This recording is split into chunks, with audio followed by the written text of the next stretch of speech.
guys, so it's kind of a darkish, gloomier day out, so I figured what a better day to talk about Harry Potter and the Chamber of Secrets. Now, I meant to do a video for Harry Potter and the Sorcerer's Stone back when I read it during the booktube-a-thon, but once I started reading it, I didn't take any notes on it, I didn't do any tabs, so I didn't think I'd be able to do a video that kind of went over my thoughts for it. And this, of course, is going to have spoilers. So if you have not read Harry Potter and the Chamber of Secrets, or honestly, if you haven't read the full series, I would recommend you not watching this video just because I'm going to be talking about things in this book that I liked, things that stuck out to me, and then I'm also probably going to be talking about things that happened in future books, so just be warned. If you have not read all of the Harry Potter books, it is not safe to watch this video anymore. I'm really curious how long it's gonna take till there's some lipstick on my teeth. There's honestly gonna be no order to this. I'm just gonna be going through my tabs and just talking about what I loved and why. So the first 20 or so pages, I didn't have my tabs with me, but I did want to mention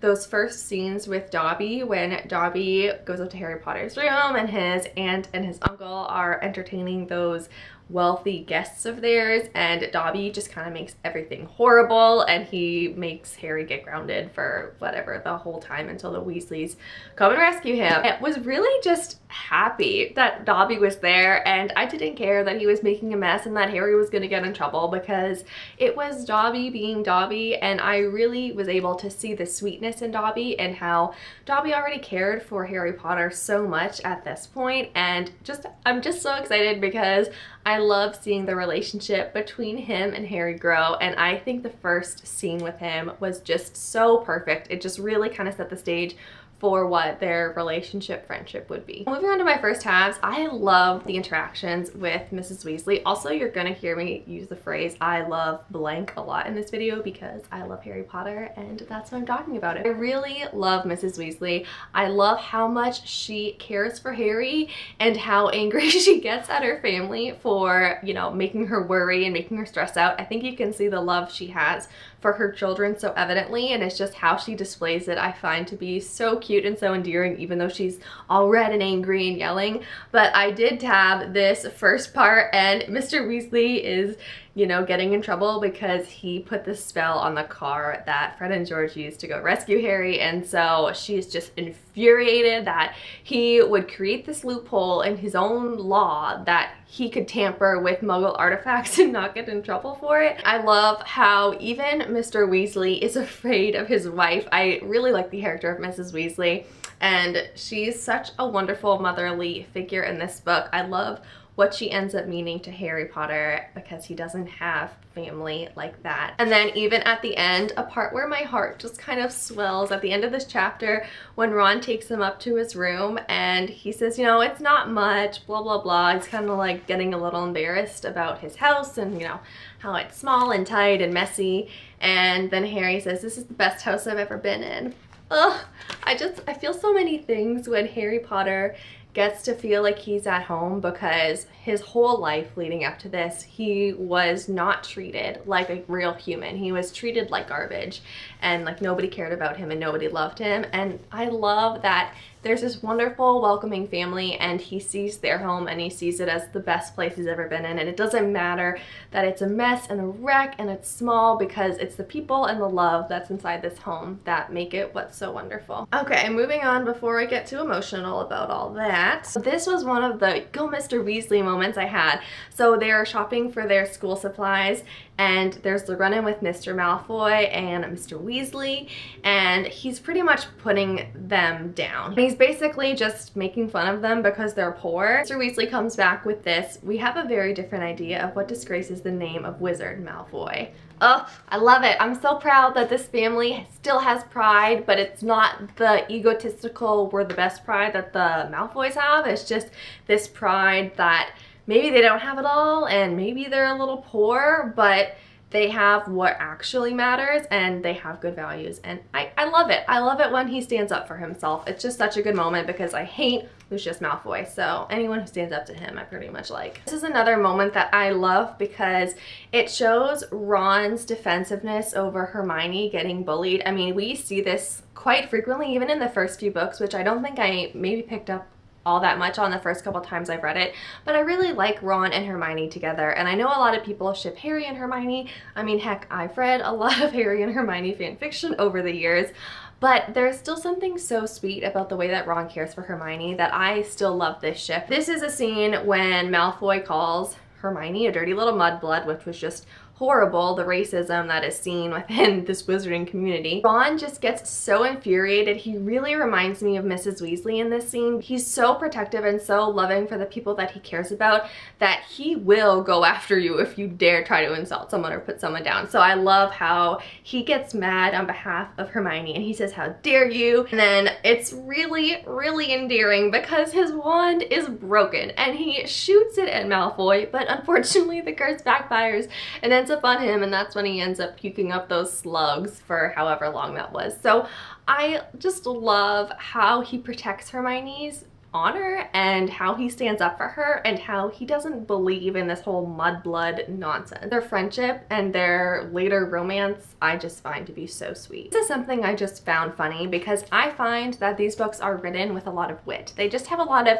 subtle humor just in the way the characters act and the things characters say and dress, etc. There's just humor to be found in these books, and this is one example. So this is when Harry finds the stuff about the quick spells because Filch is a squib, and just reading some of the reviews from the quick spell course. And this one review, Orlock of Didsbury says, "My wife used to sneer at my feeble charms, but 1 month in your fabulous quick spell course and I succeeded in turning her into a yak. Thank you, quick spell."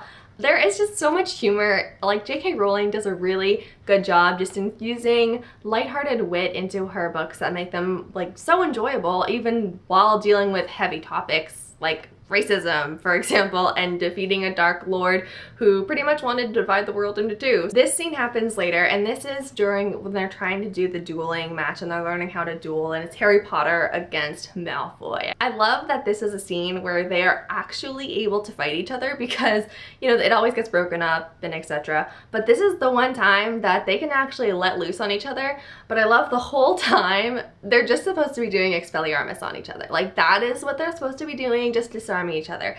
And as soon as they, you know, get across from each other, they're both shooting different spells at each other that are not Expelliarmus. This is our free reign on each other, so they just go all for it, and it kind of creates chaos. Hagrid is a character who I love so much. There is something so loyal about him that makes him just such a steadfast and true character, and even though he doesn't make the best decisions of all time, there is still something so wonderful about how he sticks up for his friends. This is a scene where Hagrid takes Harry Potter to Dumbledore's office because like the chamber and all that had happened, and as soon as they get in there, Hagrid is just saying, "It wasn't Harry Potter, Dumbledore, I was talking to him." Dumbledore is not saying anything, and he's just going on, "It can't have been him, I swear it on the Ministry of Magic." And meanwhile, Dumbledore's trying to interrupt him, saying, "I know it wasn't Harry who did that," but Hagrid is just so bent on letting Dumbledore know that it wasn't Harry, and he's like, "You've got it wrong, I know Harry never." So finally Dumbledore has to yell, "Hagrid, like, stop, I know it wasn't Harry." It's such a wonderful show of friendship. I think a theme with this book and a theme with the things I like about this book is the friendships that are created and how loyal they are to each other, and it's just, these are good friendships. That's why I think Harry Potter makes such a good book. Not just because it's fun and entertaining to read, but there are such good character qualities in these characters themselves that I think we all could take a lesson from. Once again, another scene where we just see J.K. Rowling just taking a serious moment and making it funny is when everyone is afraid of Harry Potter because they think he's the heir of Slytherin. He opened the chamber, and then Fred and George are just having fun with this. So they're walking ahead of Harry Potter and they're saying, "Make way for the heir of Slytherin, a seriously evil wizard coming through." There are a lot of moments in these books where there are super intense scenes, and then there's just someone to kind of lighten the mood, and Fred and George really are the perfect characters for that. They've always brought such a lightheartedness to a serious situation. I appreciate their role in this story and in the future books so much. Just another funny thing, I don't like the character of Lockhart. He is completely egotistical, but there is something also kind of innocent about him, and something that, even though I think he's a total prideful wizard, not the greatest person, he's only out for himself, there is still just something so funny about how highly he thinks of himself, especially from someone who doesn't think he is as great as he is. He writes this short little letter to Miss Granger, hoping that she is okay. More of his letter is just him talking about himself. Professor Gilderoy Lockhart, Order of Merlin, 3rd class, honorary member of the Dark Forest Defense League, and 5-time winner of Witches Weekly's Most Charming Smile Award.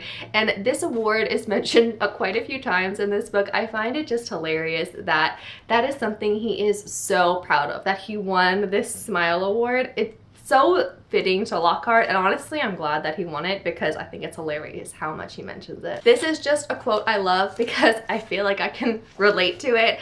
They're talking about, this is near the end of the book by the way, so don't worry guys, I'm almost done. Talking about the creature, and Hermione just has like the epiphany, she kind of knows what it is, and so she disappears. Ron says that's what Hermione does. When in doubt, go to the library. I love that quote. I know it's been quoted before, but I feel I can relate to that, and I maybe don't go to the library to study because there's an evil serpent living in my walls, but I think it's still a nice sentiment how much Hermione is a book lover, and I always have just appreciated that quote. Near the end, a lot of these scenes were just so heartwarming to me despite how bad these final scenes were. This is when Dumbledore is getting dragged away because he's been like voted out as being the headmaster. And he says, I only will have truly left this school when none here are loyal to me, and help will always be given at Hogwarts to those who ask for it. Because he's speaking directly to Harry here. I haven't talked about this character yet, but Professor McGonagall, she very much sticks to her rules.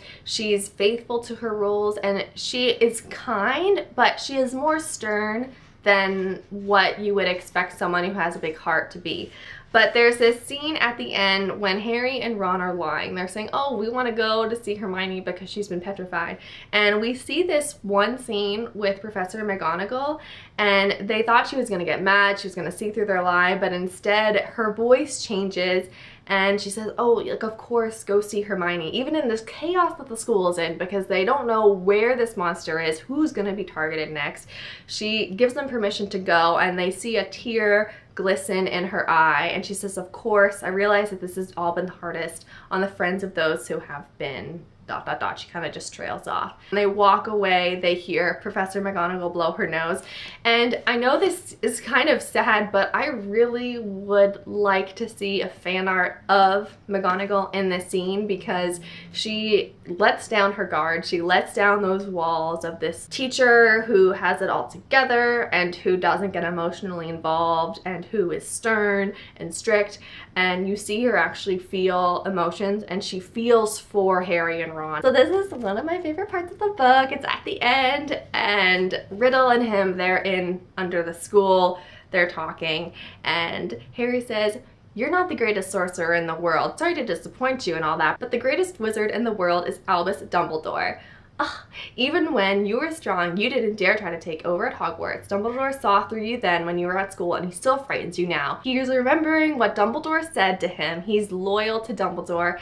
I just really love how Harry puts his trust in this wizard because he obviously can see that Dumbledore means well for him. I love that Harry just proclaims that literally in front of Lord Voldemort. Like, you think other people would be afraid to admit that, but Harry is very adamant about this. He is 100% sure. He knows that Dumbledore is the greatest wizard, and he tells that to Riddle's face. I love that scene. This is one of my favorite quotes, a quote that is everywhere, but I'm going to share it here anyways because it did come from this book.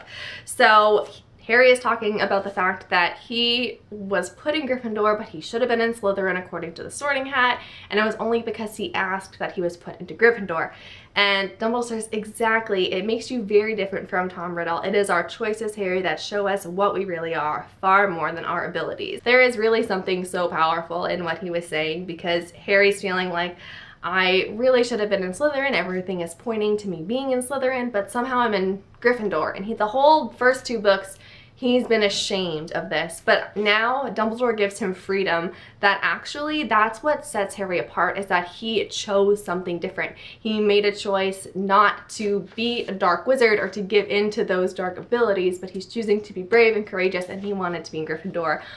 So good. Dumbledore, the wisest wizard of them all. This last scene is with Dobby, and I really love that this video is coming full circle, and I promise I'm going to be done soon.